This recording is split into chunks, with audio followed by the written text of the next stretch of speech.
ketika menjabat di tingkat pertama, saya ada 5-6 kali menjabat sebagai ketua pengadilan ataupun wakil ketua pengadilan.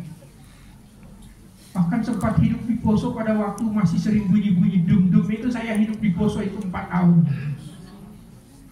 Memutuskan untuk keluar dari hakim itu menjadi bagian KPK itu dengan sejumlah pertimbangan. Saya kebetulan juga menjadi seorang hakim tindak pidana korupsi pada pengadilan Jakarta Pusat maupun di Bandung. Saya ada menangani beberapa perkara, barangkali perkara yang namanya Patrialis Akbar, MK, ada perkara Presiden PKS Lutfi Hasan Ishak, itu perkara saya. Bahkan ada perkara mantan Ketua DPD Irman Gusman, itu saya kebetulan punya perkara itu.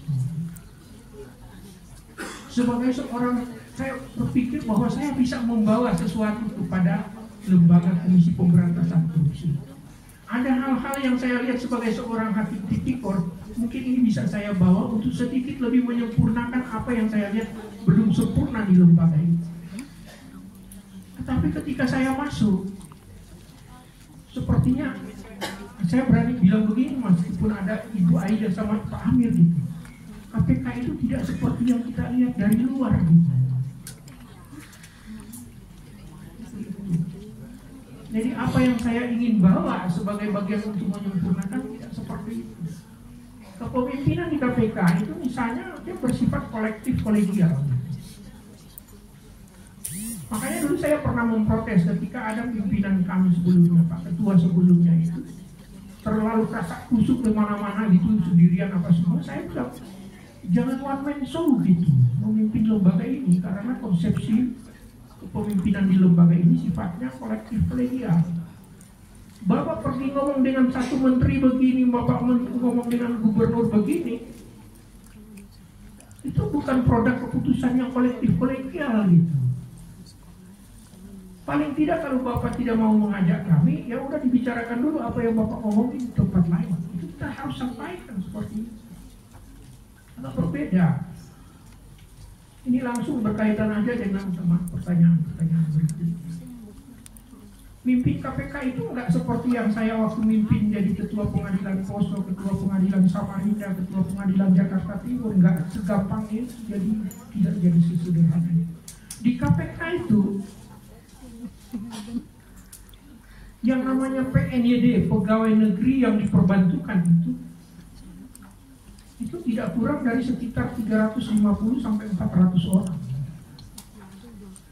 Yang namanya coklat-coklat agak tua itu, saya punya deputi-deputi itu, direktur-direktur saya di bagian penindakan dan korsum itu bintang 2, bintang 1 banyak. Banyak bintang di KPK itu. Jadi deputi dan direktur saya itu. Pak Amir ini aja yang bukan bintang barangkali. Deputi penindakan, deputi korsum, direktur penyelidikan, direktur penyidikan, direktur monitoring, direktur sampai di pers ada bintang.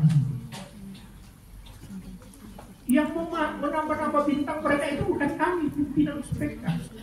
Ada bosnya lagi gitu.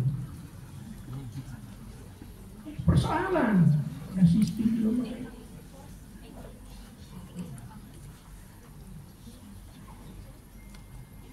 Ketika mereka dihadapkan dengan perintah kami dan tiba-tiba ada perintah lain, kita tidak sujud gitu. Kita wajar kalau meragukan bahwa jangan-jangan dia nggak dengar perintah kita, malah dia pergi. Karena yang nama-nama bintangnya di sana gitu, bukan di sini gitu. Ini persoalan. Bapak-bapak akademisi, jawab lembaga ini mau diarahkan kemana? Itu kita bicara tentang eksistensi daripada Komisi Pemberantasan Korupsi. Kita pergi ke CPIB-nya Singapura, kita pergi ke ICAC-nya Hong Kong, kita tidak temukan yang semacam ini. Itu kurang lebih ada 156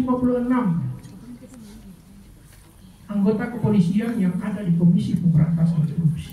Mulai dari yang tadi saya bilang bintang itu sampai di dalam satgas sidik penyelidik sama. Kalau saya ketua pengadilan, ada hakim saya, ada panitera saya sedikit membandel atau nakal,